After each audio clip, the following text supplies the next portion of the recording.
La verdad que una historia súper movilizante la que nos contó Coco. Yo no la conocía, me habían hablado un poquito de esa historia. Si pongo la silla acá al lado, ¿me quedo fuera de plano o no? ¿Alguien me sabrá decir? Bueno, nadie se quejó. Ahí está, perfecto. Así que yo voy a hacer un poco de mina y acomodo la cosa como quiero. ¿Qué va a ser? Pero bueno, ahora nos toca, vamos a tener una especie de entrevista o de charla con Ignacio Pérez Riva. Te invito, Nacho, a que subas y ya te sientes acá. Es el jefe de gabinete de ministros del Ministerio de Producción, el jefe de gabinete del Ministerio de la Producción. Viene del sector público, estuvo en un rol parecido en la ciudad de Buenos Aires, ¿no, Nacho? Y de la Fundación Pensar. Y lo interesante o lo que motorizó un poco a convocarlo a Nacho a charlar hoy con ustedes o a escuchar a Nacho Pérez Riva acá es la idea de que también es un protagonista de esta generación, ¿no? Y yo empezaría un poco preguntándote o hablando de qué es lo que motoriza a esta generación a hacerse cargo de la cosa pública en un tiempo mucho más temprano del que le conocíamos a la generación anterior o a la actual dirigencia, ¿no? Que tardó en llegar o en comprometerse con la cosa pública. Contanos un poco cómo arranca esa movida en tu caso personal. Hola, bueno, primero que nada, gracias por la invitación acá a los amigos del J6, no el G6 todavía. Y bueno, a ver, yo repasando un poquito mi vida, yo soy bastante uno de ustedes. Empecé mi carrera en el sector privado, trabajé en dos empresas internacionales, en Deloitte y en el Santander. Y la verdad que no lo cuento como un punto de quiebre, pero sí, yo en una mañana me acuerdo que voy a hacerme se me estaban torciendo los dientes, ¿no? Entonces, digo, puta, voy al dentista. De coqueto, voy al dentista. Claro, yo pensé que eran las muelas de juicio, entonces dije, voy al dentista a ver qué podemos hacer. Y yo operaba en la bolsa, entonces entraba a las 11 de la mañana y operaba hasta las 5 de la tarde, entonces fui bien temprano. Y acá está mi vieja que se acuerda seguro de eso. Y la chica que me ve las radiografías que me había hecho y me dice, pero acá me parece que debes tener un tumor. ¿Viste? Cuando te dicen la palabra porque tumor. la foto era de acá, ¿no? Claro, Entonces, pero te dicen la palabra tumor y es como que todo lo demás, viste, hay como un silencio, ¿no? Difícil escuchar el resto. Difícil de escuchar el resto. Así que, bueno, nada, eso la verdad que fue un acontecimiento en mi vida. Fue un tumor que era benigno y no era tan grave, pero fue, la verdad, fue un periodo complicado porque era un tumor óseo que tenía en el cóndilo y tuve 6 meses, la boca así atada, comía empanadas con pajita, todo. Licuado, todo licuado. Hice un licuado de bife de chorizo, o sea, imagínate las ganas de comer carne que tenía. Pero ojo, qué buena dieta. Pero bueno, la verdad que fue un punto de quiebre, pues yo trabajaba con un headphone y tenía 25 años, 26, y atendía $30 millones al mes. Y viste, yo dije, las voces que me entraban todo el tiempo por acá, algo en el hueso hicieron. Así que renuncié. Y bueno, siempre fui muy emprendedor, así que empecé con hacer negocios en el campo, alquilé campo, de mi familia no es del campo. Vine, hice otros emprendimientos. Y en paralelo en esa época a mí me tocó ser la tercera generación que cierra una empresa familiar. Y la verdad que fue un proceso duro duro me tocó, ¿no? Estaba un poco ayudándolo a mi viejo, liquidar los stocks, vender propiedades para pagar deudas, agarrar una mega propiedad que teníamos y terminar convirtiéndola en un garage. Fue un muy buen negocio, pero triste, ¿no? Como experiencia de cómo venía la Argentina. Y la verdad que ahí, ya ni me acuerdo cómo, pero terminé entrando a laburar en part-time, haciendo asesoramiento a María Eugenia Vidal, en el Ministerio de Desarrollo Social, que ella estaba en Desarrollo Social haciendo lo que había aprendido más en mi etapa de consultor. Hacía análisis de procesos y me peleaba con bandas de paraguayos que manejaban subsidios habitacionales en el sur de la ciudad. Fue un vuelco. Fue, de invertir dólares. Sí, de tradear soja, y porque después por deformación seguí timbiando en esa época después de que me fui de la bolsa y a pasar a esto, la verdad que fue impresionante. Y la primera que me rompió la cabeza fue María Eugenia, que conocí una persona distinta y con una ¿Te parece polenta. que vos por ahí tuviste una crisis personal, pero también desde el 2001 hubo una explosión de jóvenes vinculados a la política, tanto en el Frente para la Victoria como en la aparición del PRO en ese momento? ¿Ese proceso de crisis económica también motoriza a involucrarse de otra manera en la cosa pública? Y sí, sin duda, sin duda. Yo siempre digo que la generación del 90 se llevó una generación dirigencial estatal muy importante, y creo que la dirigencia empresarial, en la gremial empresaria también hay una generación que entre 45 y 55 años que tendría que tener hoy que no está muy comprometida en ese proceso, lo que nos obligó a muchos de nosotros a asumir un rol probablemente para el que no estábamos preparados en el momento que lo asumíamos. Yo fui jefe de gabinete de Cabrera en la ciudad, pues después de María Eugenia me agarró la reta, me hizo trabajar en un montón de ministerios y terminé con Cabrera. Yo cuando tenía 28 años no estaba preparado para ser jefe de gabinete de una organización que administraba 600 millones de pesos y tenía 1.500 personas. O sea, venía de operar la bolsa y ser semi-senior o junior, ya ni me acuerdo, en Deloitte. Y la verdad que sí, que creo que hubo un compromiso por parte de nuestra generación.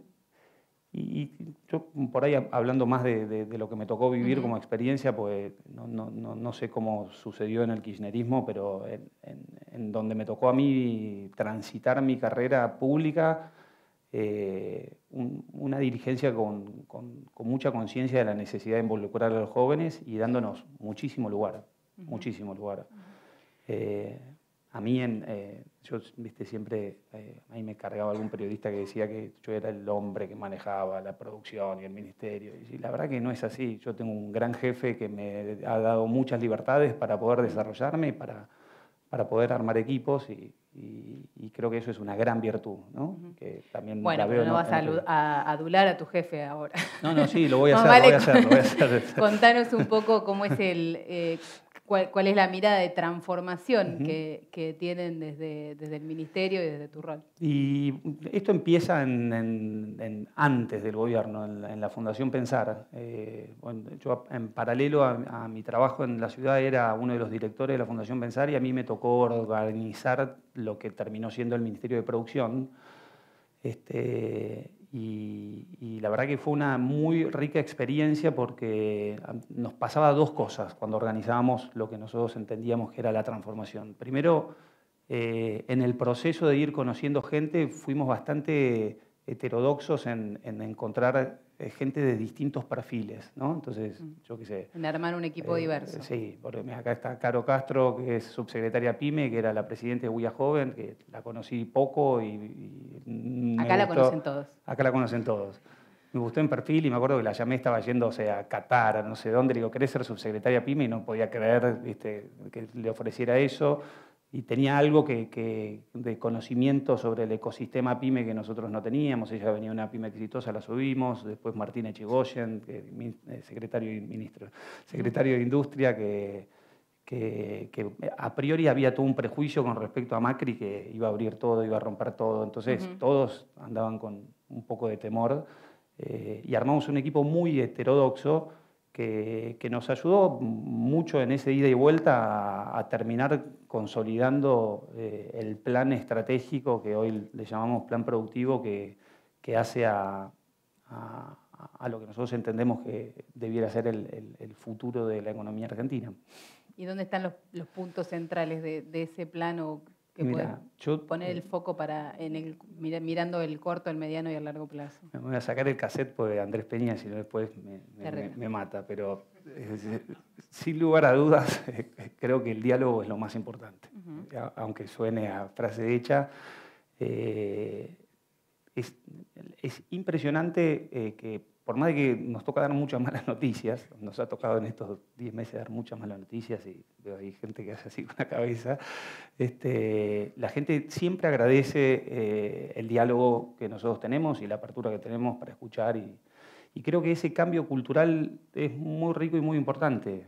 Nosotros, y mucho en el Ministerio de Producción, ya la relación funcionario-jefe o funcionario-empleado, ¿no? Que existió mucho en estos últimos años en la política argentina, ya no existe más. Nosotros somos, o planteamos el ejercicio de ser un equipo con el empresariado argentino. Nosotros creemos que lo más rico que tenemos es el empresariado argentino y sobre esa base es la que tenemos que construir. Y la verdad que lo decimos porque... y no nos vamos a cansar de decirnos, pues dicen, no, bueno, pero viste, los empresarios. Y el problema no es de los empresarios maximizan sus utilidades, maximizan sus ganancias y para eso están. Creo que lo importante por parte del funcionario público es ayudar a delimitar la cancha donde hay que trabajar. Y el diálogo, como te digo, ha sido muy rico. Y de ahí se desprendió lo que es el plan productivo, que ya muchos de ustedes ya me han escuchado hablar de esto, que lo más importante, la verdad que Mauricio lo dijo hoy, ya tanto que lo repetimos, Mauricio lo dijo claro, dijo hoy cuando hablamos de competitividad, productividad, palabras que a veces asusta un poco, Mauricio dijo la responsabilidad central de la falta de competitividad de la economía argentina es del Estado. Y cuando vos repasás todo lo que hace a la competitividad argentina, vos tenés costos de financiamiento y capital altísimos, problema del Estado, presión fiscal altísima, problema del Estado, tenés... falta de infraestructura. Falta de infraestructura, falta de energía, tenés un problema también con la regulación laboral, que por ahí es otro poder que tiene que ver con la litigiosidad laboral o con el sistema de ART, que ahora elevamos un proyecto de ley al Congreso, que es responsabilidad del Estado. También, obviamente, ahí los sindicatos tienen mucho que aportar, porque con un 11% en promedio de ausentismo en la economía argentina es muy difícil, pero y cuando vos, la burocracia que tenemos, que a las pymes las hace pelota, o sea, las pymes prefieren pagar que perder un día, porque el empresario es... Entonces, y vos vas sumando y tenés un montón de temas en los que el Estado tiene mucho que ver, la falta de competencia. O sea, la falta de competencia es terrible. Creo que hemos perdido en estos últimos años esta gimnasia. Hay una nota en La Nación de ayer que es terrible, que dice, bueno, pues estamos ahí trabajando con el sector de las computadoras en un plan y dice, bueno, si no importan computadoras, bajamos los precios. Entonces, o sea, ¿y antes por qué no lo bajaste? ¿Entendés? Y porque no era una economía cerrada y porque había un desequilibrio entre la demanda y la oferta. Y bueno, es un proceso que tenemos que ir acomodando. Y siempre guardo el último capítulo, que es la apertura al mundo, inteligente al mundo, que Mauricio también hoy fue, nunca lo había escuchado tan claro como hoy, que dice, ahí van a la mesa y todos quieren libre comercio, el 90%, pero lo dicen de la boca para afuera. Cuando uno mira a todos los que están sentados ahí, dice, todos sí, todos. O sea, todos sí, pero después libre comercio, nada de libre comercio. Entonces, la expresión del libre comercio después en la práctica requiere mucho tiempo y también fue claro con eso, en tener todo el tiempo que nos haga falta para poder generar el marco de competitividad que necesitamos. Y el problema ahí, que la vara la tenemos nosotros, o sea, hasta que el Estado no resuelva sus problemas, es difícil que yo pida competir. No, pensaba preguntarte eso, si en ese espacio de diálogo, ¿dónde están o cómo son los vasos comunicantes para escuchar a la dirigencia empresaria, por ejemplo? Y la verdad que hay mucha reunión. Nosotros trabajamos con todas las cámaras empresarias, siempre damos reuniones, los escuchamos. Gran parte de los proyectos que llevamos adelante, yo acá tengo una lista que fue el discurso que hizo Pancho, que fue muy bueno, que le contaba cuando fue el Día de la Industria en la UIA, que le contaba a la UIA todas las cosas que habíamos hecho y la verdad que fue abrumador. O sea, para que lo aprendan, le aplaudan a Cabrera en julio, donde todavía, viste, caían, y lo aplaudieron, o sea, y Pancho le dijo, todas estas cosas que hicimos fue por pedido de ustedes y por haber escuchado a ustedes que necesitaban esto. Y creo que espacios de diálogo no faltan. A veces falta que el empresario agarre otra gimnasia. A veces está acostumbrado a hablarle a los funcionarios por los diarios para presionarlos y después sentarse. Y nosotros siempre somos claros en mirá, no hace falta. Yo no uso tarjeta, le doy mi celular a todo el mundo, no atiendo nunca el teléfono, pero contesto el WhatsApp en menos de 48 horas. ¿Y qué pasa con el desafío de hacia adelante, digamos? Pero pensando también en el desafío generacional, ¿no? ¿Cuáles son los desafíos de transformación que tiene esta generación que vos integras? Crear empleo. El desafío de todos nosotros es crear empleo. Nosotros nos faltan hoy en la Argentina 5 o 6 millones de puestos de trabajo. Y de puestos de trabajo de calidad, además, ¿no? Sí, de calidad, de puestos de trabajo. O sea, nosotros, cuando te hablo de 5 o 6, son informales y desempleados. Pero por eso también, cuando nosotros repetimos una vez atrás de la otra, que no queremos dejar a nadie atrás, y que sé que todavía hay mucha gente que duda y no confía o no cree en eso porque todavía los indicadores de la economía no son lo que esperábamos o lo que creíamos, que yo tengo una visión particular respecto a eso, creo que las cosas no están tan mal como se cree, o si se hacen comparaciones por ahí contra el 2015 son difíciles, ¿viste? Vos comparás contra la caída del consumo de estos últimos 2 meses, estás comparando contra septiembre y octubre previo a las elecciones del 2015, donde había una economía distorsionada, con anabólicos. Entonces, hay que comparar contra el mes anterior, que ahí salió un dato de Fiel hace poco que cayó mes contra mes la industria de agosto contra julio, 2.6 cayó, que está mal, y la encuesta de Fiel está mal y es desactualizada. El dato que va a sacar la UI ahora es que subió 0,5%. Y lo mismo con la construcción, creó contra agosto, contra julio 2 puntos de puesto de trabajo. Que el segundo semestre empezó. Y empezó a recuperarse, no empezó por ahí con el dinamismo que creíamos, que en alguna medida creo que también es responsabilidad de nuestra Estado y nuestra empresarios, ¿no? Ahí me pongo más del otro lado, porque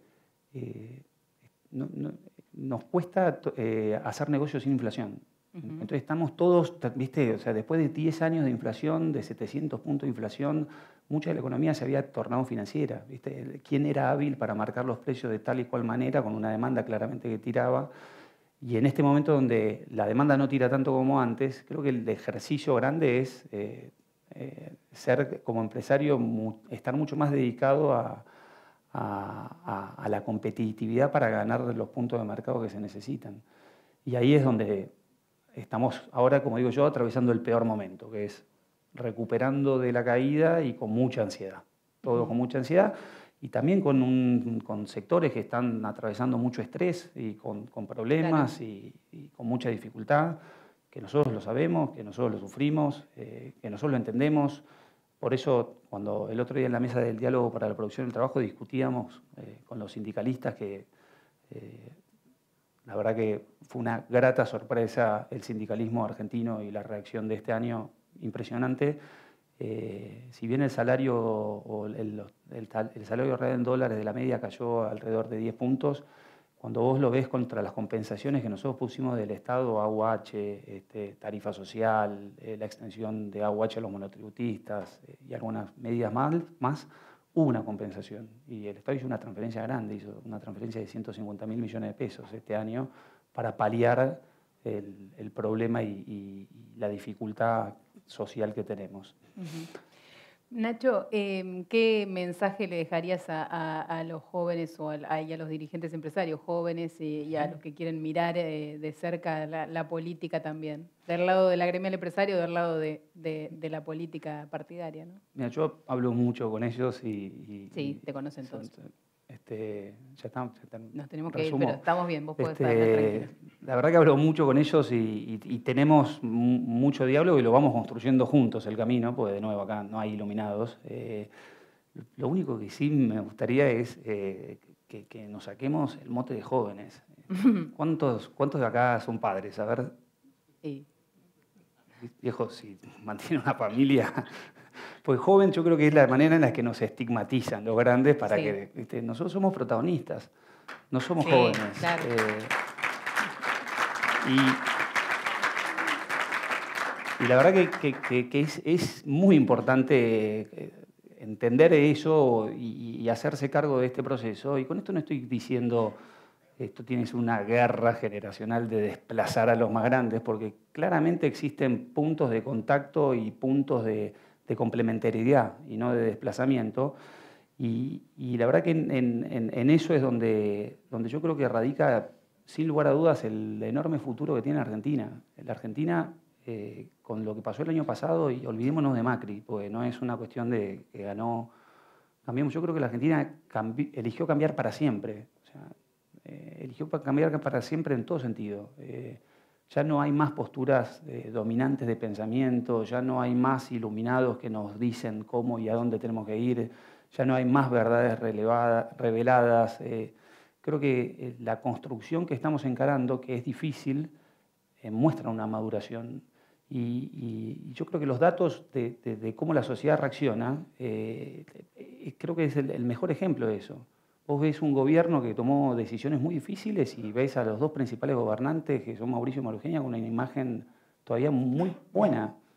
Y la gente entiende que va a estar mejor, pero dice que está peor, pero confía. Entonces, creo que la sociedad en su conjunto ha madurado y creo que en ese camino es donde nosotros no podemos perdernos la posibilidad de ser protagonistas. Está bien, habrá que hacerse cargo entonces. Gracias, Ignacio Pérez Rivas.